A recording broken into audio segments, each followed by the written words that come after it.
Hello everyone. सो दिल की बात में आपका स्वागत है। तो आज एक कहानी ऐसी है कि 3-4 दिन पहले एक लड़की का मेरे पास डीएम आया था। ठीक है, तो उसने अपनी कहानी बताई कि अब इसका नीट 2026 का थर्ड ड्रॉप होगा। तो उसने अपनी कहानी बताई कि 11th में पढ़ा, 12th में पढ़ा, फर्स्ट ड्रॉप लिया, सेकेंड ड्रॉप लिया। अभी तक भैया बहुत सारे पैसे जो है खर्च हो चुके हैं फैमिली के। 11-12 का प्राइवेट स्कूल था, तो प्राइवेट स्कूल में जो डमी करने के लिए, अटेंडेंस कंप्लीट करने के लिए एक्स्ट्रा पैसे देने होते हैं। तो इस फैमिली ने वो एक्स्ट्रा पैसे भी दिए कि हमारी बेटी को टाइम मिलेगा घर पे पढ़ने का ज़्यादा अच्छे से। और 11-12 में कोचिंग लगाई थी नीट के लिए, उसमें हुआ नहीं। फिर फर्स्ट ड्रॉप लिया, उसमें भी नहीं हुआ। फिर सेकेंड ड्रॉप लिया, उसमें भी नहीं हुआ। अब थर्ड ड्रॉप से सोचा हुआ है घर वालों ने अगेन ऑफलाइन कोचिंग में उसको भेजा हुआ है। एक well known name offline coaching भेजा हुआ है। नाम मैं उसका लूंगा नहीं क्योंकि ऑफ कोर्स कई सारे लोग जानते ही हैं। तो अब कहानी ये हुई कि उसने मुझे बताया कि इतने सारे पैसे खर्च हो चुके, ये वो ये थोड़ा परेशान हूँ करके कि इतने पैसे लग चुके हैं, इनपुट बहुत सारा आ चुका है और आउटपुट कुछ भी नहीं निकल रहा है। तो यार देखो, एक चीज़ कहूँगा कि जैसी उस लड़की की कहानी थी वैसे कई नीट एस्पिरेंट की कहानी होती है। कईयों के फैमिली के पैसे बहुत सारे इस जगह में लग जाते हैं, कोचिंग इंस्टीट्यूट में, टेस्ट सीरीज में, ऑफलाइन में या फिर ऑनलाइन में, या कहीं पर भी बहुत सारे पैसे लग जाते हैं। फिर उसका ये सोचा जाता है कि यार इतना इनपुट देना सही भी था या नहीं था, सही रहेगा या नहीं रहेगा, इतने ड्रॉप्स लेना सही रहेगा, ऐसा होगा वैसा होगा। बहुत सारी चीज़ें माइंड में चलती रहती है कि इतना पैसा लग गया घर वालों का, कुछ नहीं हुआ तो क्या करेंगे, ऐसा वैसा चलता रहता है। तो देखो, मैंने एक चीज़ आपको क्लियर करना चाहता हूँ। जो भी लोग सोचते हैं उसकी वजह से पढ़ नहीं पाते हैं ना, एक चीज़ का हमेशा ध्यान रखना कि जो आपकी फैमिली है, आपके मॉम डैड है ना, वो बेटा पैसा आपके लिए कमा रहे हैं। ठीक है, मेरे मॉम डैड है, पैसा मेरे लिए कमा रहे हैं, उन्होंने पैसा लगाया, मुझ पर लगाया। आपके मॉम डैड है तो उन्होंने पैसा कमाया, अब आपके लिए कमाया है, कोई पड़ोसी के लिए नहीं कमाया है।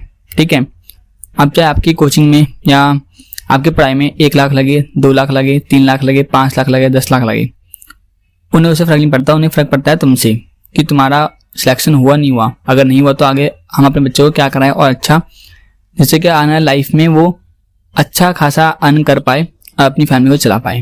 तो उनका मोटिव सिंपल सा यही रहता है हमेशा के लिए। तो इसलिए जो आप लोग सोचते हो कि यार पैसा इतना लग चुका है, ये हो गया वो हो गया, तो ये सब मत सोचो, क्योंकि आपकी फैमिली आपके लिए ही पैसा कमा रही है, वो आप पर ही लगाएगी।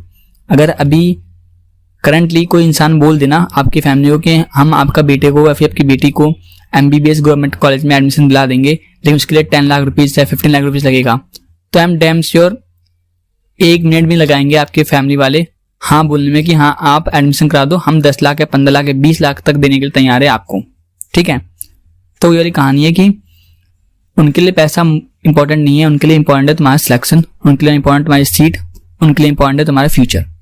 तो इसलिए इन सब चीज़ों को सोचकर, ओवर थिंकिंग कर अपनी पढ़ाई पे इफेक्ट डालने से अच्छा ये है, ये सोचो कि इतना इनपुट लगा दिया है अभी तक मैंने, मेरी फैमिली ने, तो इसका आउटपुट उतना ही जबरदस्त भी आना चाहिए।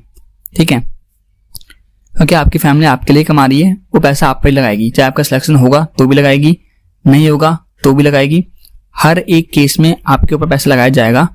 जब तक आप अपने ऊपर इतना इनपुट नहीं डाल दो कि आप आना टाइम पे अच्छा खासा अर्न ना कर दो, तब तक आपकी फैमिली आपकी सपोर्ट में रहेगी। इनफैक्ट अर्न करने के बाद भी आपकी फैमिली आपके सपोर्ट में हमेशा रहती है और वो आपके लिए ही हमेशा हर चीज़ कुछ ना कुछ बेटर करने की कोशिश करती है, जिससे कि आपकी लाइफ आने वाले टाइम पे बेटर हो सके।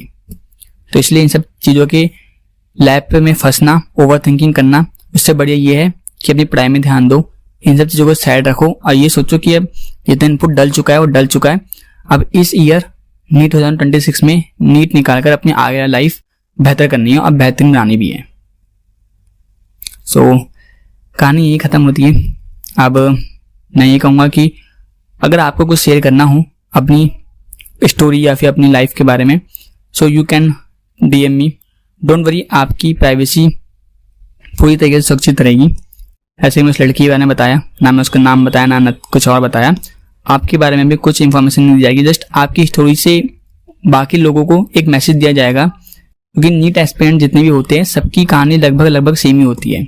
ठीक है, सबकी ओवर थिंकिंग की जो प्रॉब्लम होती है वो भी सेम ही होती है, सबके पॉइंट्स सेम ही होते हैं कि यार ये दिक्कत हो रही है, वो दिक्कत हो रही है, कहानी सबकी सेम ही है, बस नज़रिया अपना अपना होता है देखने का उस स्टोरी को। बाकी आपको कुछ शेयर करना हो अपना तो आप मुझे DM कर सकते हो। टेलीग्राम का लिंक नीचे मैं डिस्क्रिप्शन में दे रखा है। थैंक यू, मिलते हैं अगले एपिसोड में। तब तक लगे बाय, टेक केयर, अच्छे से पढ़ो।